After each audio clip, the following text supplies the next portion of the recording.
আজকে হঠাৎ করে বের হয়েছিলাম কাঞ্চনপুর যাওয়ার জন্য, বৃষ্টিতে এত বৃষ্টি ভিজে গেছে সবগুলো। আমার বন্ধু আলাদিনও ভিজে গেছে, দেখেন খুব মানে ও গাড়ি চালাচ্ছিল, গাড়িটা ভিজে গেছে। আমার আলাদিন ভাইয়ের একটা আসছে, ও ভিজে গেছে। সব কিছু হচ্ছে এলোমেলো হয়ে গেল, শার্ট টার্ট ভিজে একদম বরবাদ হয়ে গেছে। আমরা সমস্যা নয়, লক্ষ্য যুগে অটুট থাকে, বিজয় নিশ্চিত। আমরা যাব, যত বৃষ্টি আসুক বন্ধ আসুক আমরা যাব।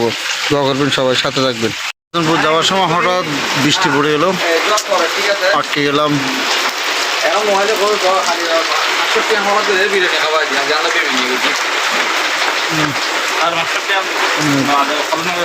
আমরা আসলে গাড়ি সহ আটকে গেছে আজকে এখানে, আমরা দুজন সহ।